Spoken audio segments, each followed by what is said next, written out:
Hey guys, it's Taz from the Latte Library and welcome back to my channel.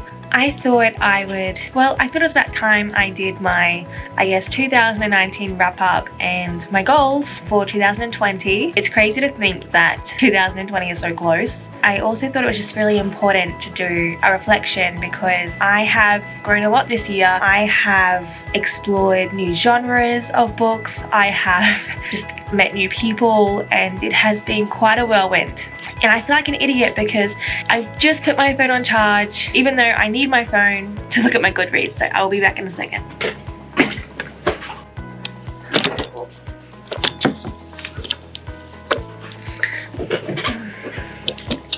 Not ideal. Okay, so didn't intend for that to happen.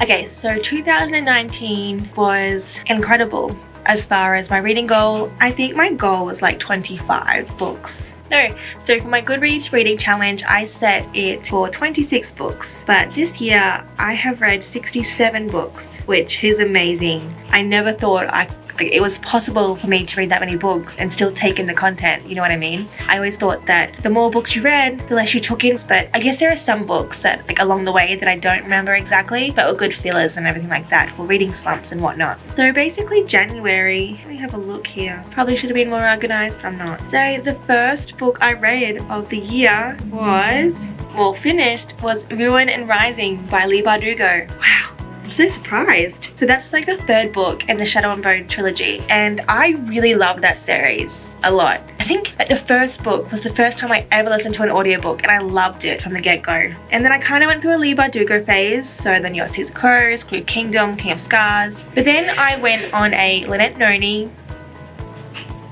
journey because I think her launch for Bardasia was coming out, so I'm like, okay, this could be interesting, and I went to that launch. But yep, so I read 1, 2, 3, 4, the 5 books in that series, and then I read a crime detective book, which was pretty good, and then I went and dived back into the Throne of Glass world. Oh, it's just crazy. I read some of Tamora Pierce, The Cruel Prince, Wicked King, Stalking Jack the Ripper, and then I tried to go into some more fantasy. Crown of Coral and Pearl was really good. Then you've got Caraval series, The Silent Patient, some more thrillers, some more contemporaries with some more thrillers, my least favorite book ever, then some more thrillers.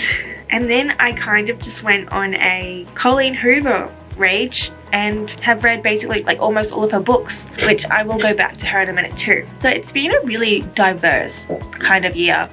I didn't read as much fantasy as I thought I would, although I did read a lot in the first half of the year, or at least the first quarter. And then I must have just, I don't know, I think it's when I was seriously writing, I couldn't handle heavy epic fantasy reads, so I just went to crime fiction and thrillers, and then I got hooked on those like crazy. So that was that, and I don't think I 100% know I have never read that many books in a year, and because of that I am hoping to increase my reading challenge number of books I've read next year in 2020. But I do hope to really push my novel forward to next year. I have high hopes for 2020. I think it'll be a really good year. I don't know what makes me think that. I just think it'll be good. So I'm thinking of increasing my book range goal to 86 books or 80 books. Probably 80 books. I feel like I don't want to set it too high or else I will freak out and probably just stop reading altogether, which is not ideal. So 80 books for 2020, and hopefully I will have started submitting my novel by maybe March. No, not March,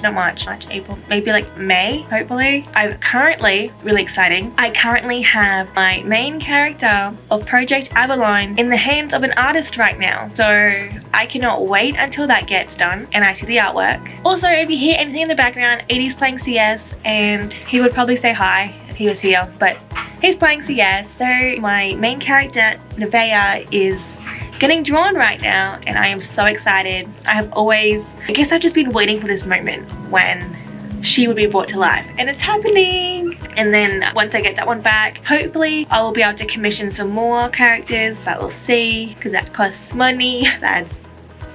2019 has been difficult. I have struggled with some things with my mental health, but the last couple of months of the year, man, have I improved. I had borderline personality disorder, and that comes with anger and a lot of other traits, unfortunately, but man, have I grown. And it's crazy to even think that I could grow so much in just a couple of months, and I have high hopes that I will continue to grow. I definitely have the motivation to keep growing and becoming a better person all round, and hopefully I can just keep dealing with it better and better, because I just want next year to be just amazing. I really just had the highest of hopes for 2020. Speaking of, so in 2020 I'm actually a rep for 4 companies. Now you might be thinking, you know, a couple of videos back I'm like, okay, I'm quitting books, I'm like cutting back on Bookish merch and everything like that, and I have not bought a physical book since that video, except for 3 special editions of Tomorrow Pierce, but I did say I was going to do that. They haven't arrived yet, but I'm so excited. The covers look absolutely amazing. I hope they come through as that cover. Haven't bought any more physical books, and it feels amazing, to be honest. It feels really good. I've actually subscribed to Kindle Unlimited, and I have just access to so many good books, and because like if I just grab a book or download a book from Kindle Unlimited, I can buy the audiobook for like less than $4, which is amazing. Like seriously amazing. And with the Bookish merch side to things, I have bought a couple of things. I did have a lot of pre-orders, and I did kind of they all came in at once basically, and I bought some candles for like as like Christmas gifts, because they are just the perfect Christmas gift, honestly. So easy, people are generally happy with them, so it's good. I didn't expect to apply for rep searches, however I don't know why I took the plunge, but I did. So I'm a Bookish merch box ambassador for Spark and Sparrow, which is exciting. It means that so I'll get the book boxes or the Bookish merch boxes with the candles and everything. I'll do unboxings on my YouTube account or on here, which I am hoping to grow my YouTube account next year and do a few different things with it, which is another reason why I'm excited for 2020. Magic will happen. And I think Maddie is a great person to work with. She's a really nice woman, and she has a really good business mind. And I think that's something that you really need if you're a bookish business, especially if you're predominantly based on Bookstagram. So I'm super excited for that. Does it mean more candles / clutter? Yes and no. I will be going through all of my candles these coming weeks and throwing out the candles that have no wax left in them. I just keep them for the labels, which almost seems ridiculous, but just going to recycle the tins, the jars, whatever. I don't need them. It will be hard because I used to love labels so much. So obsessed with them. So basically I have a lot of those, lots of empty ones that'll be being thrown out. Then I'll get some new ones, but it won't even like add up to the amount that I've thrown out. So that's how I kind of work my logic. I am also going to be a rep for Fake Rate, which is amazing. Fake Rate is a very successful American box, which like an American bookish box, and the girls who run it are incredible, and they work day and night to get like their products out, and they're easy to talk to, and I'm just so excited. Their products are such high quality, and there's just something about international boxes that are just better than Australian book boxes, in my opinion, for the most part anyway.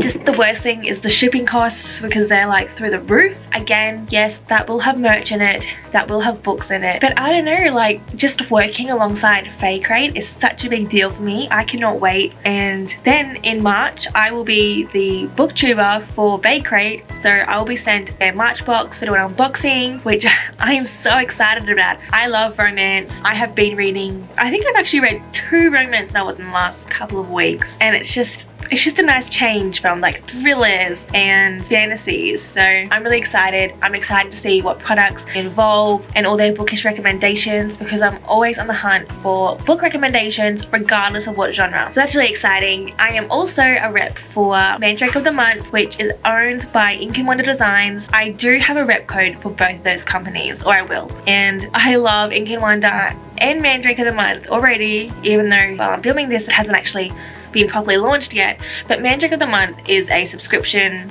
little mail thing you get like a mandrake pen and some other goodies. I'm so excited. Paris is one of the most creative and talented people I've ever met online.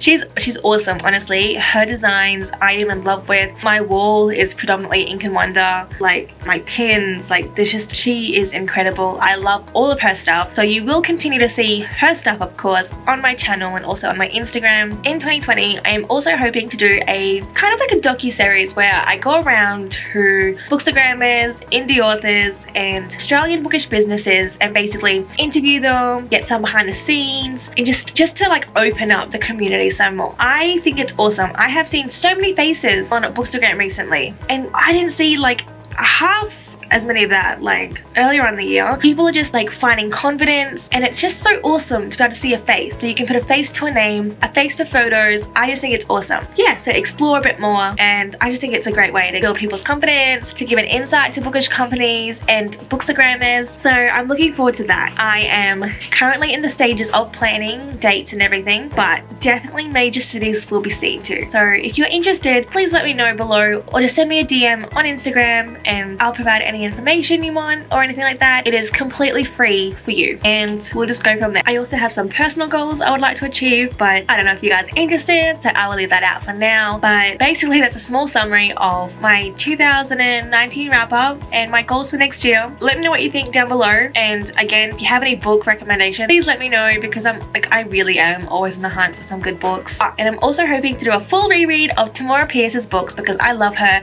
and I would love to somehow create a Tamora Pierce readathon. I have no idea how they are made, but man, that would be like so cool. I would love to just like join with a group of people who love Tamora Pierce as much as I do and see what happens with that. And other than that, that's it really. I really hope, I don't know, I'm really excited to see where 2020 takes me, and I hope you guys are just as excited for 2020 because it's a new decade, y'all, so that should be amazing. Anyway, thank you for watching as normal, and I hope you got through this video. This video wasn't full of tricks or anything, just me in my nightgown at 8:36 p.m.